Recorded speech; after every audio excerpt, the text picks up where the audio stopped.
Well, good afternoon, everyone. I was diagnosed with stage 4 ovarian cancer in November 2013. And I guess when I was diagnosed, first of all, I felt shocked. I felt it couldn't happen to me. There must be a mistake. Perhaps this tumour on my left ovary is benign. But then I remembered when my GP rang me how her voice was shaky. And I thought, oh my God, that it can't be cancer, it can't really be cancer. But when I arrived there, she put her arms around me and she said, "You're a very brave girl."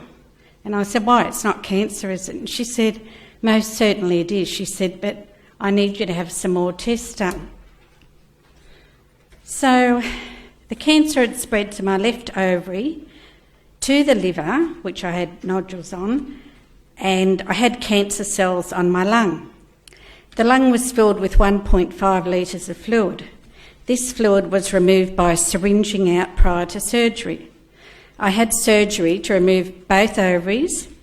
The uterus had previously been removed at age 28 due to fibroids, so I didn't have that removed. It was already removed. The tubes and the omentum, because the omentum is known to be a breeding ground for cancer, even though it didn't have cancer. My oncology professor removed that. Following this, I had 18 weeks of carboplatin and paclitaxel chemotherapy. My cancer was a high-grade serous epithelial cancer. During the cancer treatment, I had genetic testing, which revealed I carried both BRCA1 and 2 gene mutations. This allowed then my family members to get tested. My mum carried both 1 and 2. She was in her early 80s when she got tested. Then my daughter carried both BRCA1 and BRCA2. I have 9 siblings, and out of the 6 that have been tested, all carry either both mutations or 1. The other 3 are yet to be tested. So this put me at higher risk of cancer than any other members of the community. Through these findings, I went on a drug trial of olaparib, a PARP inhibitor, specifically to target faulty BRCA mutations for maintenance. This was successful, and to date, I have not had a reoccurrence.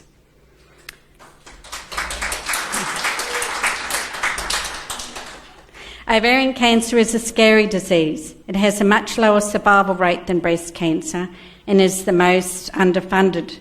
The reason is, as discussed before, it is rarer, it's much harder to detect. Unlike breast cancer, you can feel a lump. Ovarian cancer whispers. A lot of women have been misdiagnosed with irritable bowel, and the disease moves quickly, as my cousin, when she was 43, was diagnosed with irritable bowel. Her regular doctor was away. When he came back, he sent her to have more tests, and it was found that she also had stage 4 ovarian cancer. Unfortunately, the only treatment that was available was chemo then, so she passed away at 46. Even the most experienced gynaecologist is hard pressed to find it with an internal examination. The reason being is that the ovaries are located deep in the abdominal cavity. Mine was found during a transvaginal ultrasound where the probe detected the tumour. Following this, the CA125 blood test revealed a reading of 900, far above the under 35 normal reading. Moving forward, I believe doctors need to look at patients being referred for drug trial assessment after chemotherapy. Ovarian cancer grows resistant to chemotherapy eventually. Chemotherapy works well for high-grade epithelial cancer initially, and it does have its place here. And that is what my oncologist told me. She said, "You have to have this before you have any drug trial because it is a gold star treatment in the world." However, I persisted after I finished treatment and still kept asking to go on a drug trial. However, with future reoccurrences, what I was going to say, the chemo gradually grows resistant and eventually it will not work. There needs to be more promoting of awareness and funding for research. It's the only way we can reduce deaths from ovarian cancer. No matter what genetic makeup you have or what age you are, or have or age you are, ovarian cancer does not discriminate. Just being a woman and having ovaries will put you at risk. Preventive surgery is what my daughter had. She had it at 32. She had a full hysterectomy. She already had 4 children, I must note.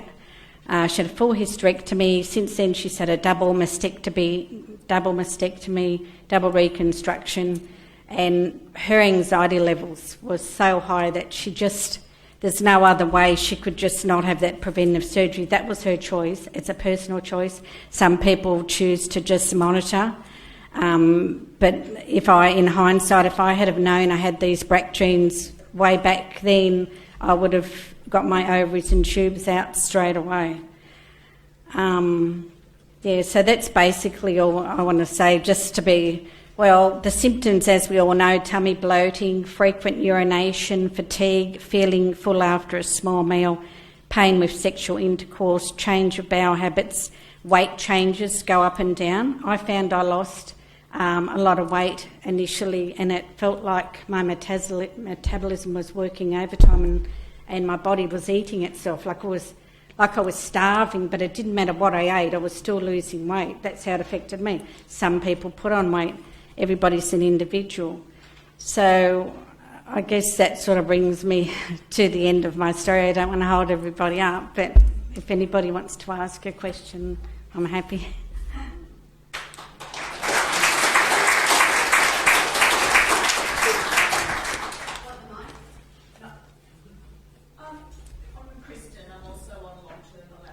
Yeah.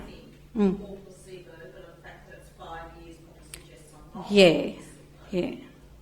So was I right in hearing that you're still responding to olaparib? Yeah. How do you get your head around doing this? Because you're not, from my perspective, I'm not cured, but I'm well. I do get a lot of anxiety.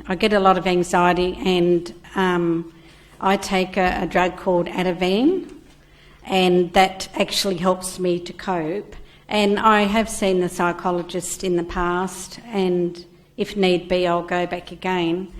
But the Ativan helps me to go to sleep at night, because otherwise my mind was working overtime, and I'm keep thinking, well, is the cancer going to come back? And everybody gets an ache or a pain, or sometimes the food will really upset you, and your stomach will maybe get a bit bloated, but everything always seems to settle down. But because I'm monitored more closely, I get CT scans and blood tests and things, that kind of relieves my anxiety as well after I've been for my appointment. And so then I know that these other things that have occurred before, they weren't anything. It was just...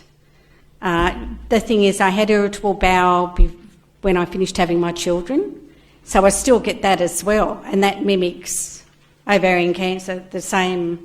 So initially I rang up my gastroenterologist before I got diagnosed, and I said, look, I'm getting this and that. And he said, it sounds like you should be on the FODMAP diet. He said, make appointment and come in and see me.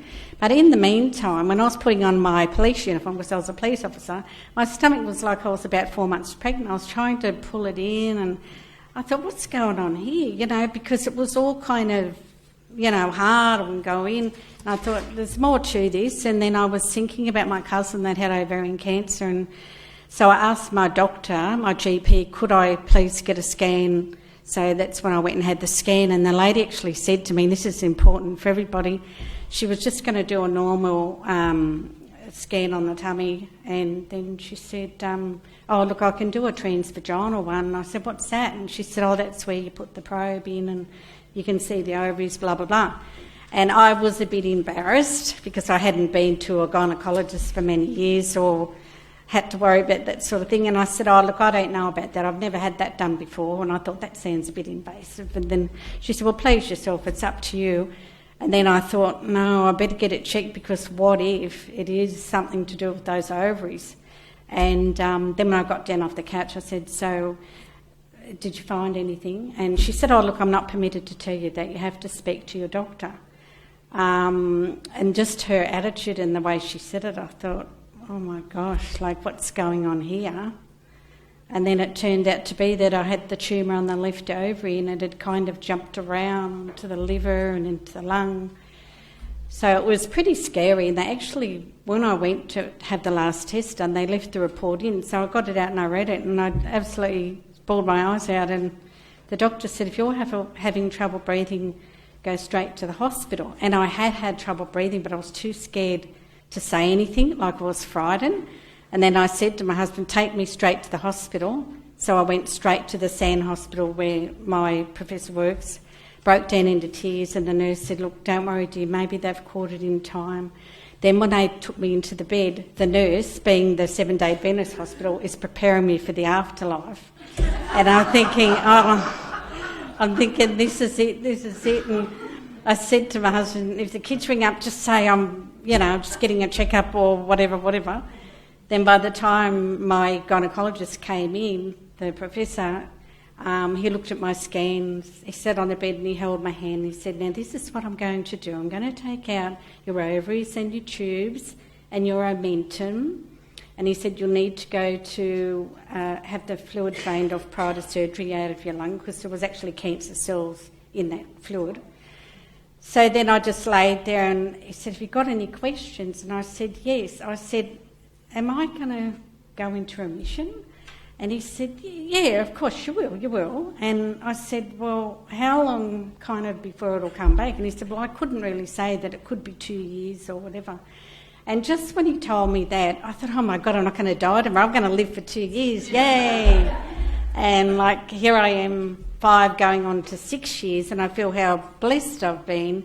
And I guess that gives you confidence then to look back and say, well, I was here, but I'm still going, I'm still coping and managing and stuff like that. And I think people need to look at inspirational stories and that to keep them going and try not to focus on negative. I have down days, I get very depressed where I don't feel like doing a single thing, and then something will pick me up.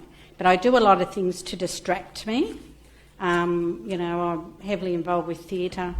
I have been for the last 30 years, so I enjoy theatre acting and directing. So that distracts me, but I will say that I do get fatigued, and sometimes I feel like I don't want to do this tonight, but something pushes you through, and then afterwards you feel great, you feel like you've achieved something and it's distracted you away from thinking about cancer, But I did feel alienated from family because they don't want to talk about cancer, and then they think, well, my youngest son, I gave him BRCA1 mutation, and his wife seems to think that, well, it's all my fault. But then my mum, who had 10 children, she had BRCA1 and BRCA2, and she said to me, I'm so sorry that I gave you that gene. And I said, don't be stupid. Like, when you were having kids, nobody knew about the BRCA mutation, and if you didn't have me, I wouldn't be here, and it's just like my 3 children, they wouldn't be here if I didn't have them. They just inherited that gene, and that's part of them. And who knows, there's a lot of other genes that haven't been identified that people probably as bad as the BRCA gene, but they haven't identified it yet. It just happens to be that they've identified the BRCA gene. So it's nothing to be ashamed of, and you wouldn't just not have children because you thought, oh, well, you've got this horrible BRCA gene, because my mum was 82, nearly 83, and she never had breast or ovarian cancer, but she carried both the BRCA mutation. However, at 70, she got esophageal cancer, but she actually was cured of it. And that is an incurable cancer too, but she was cured of it. And she went through a professor and a drug trial and everything like that. So she didn't die till she was nearly 83. So that's another inspirational story where just because you carry the gene doesn't mean to say you're going to get it.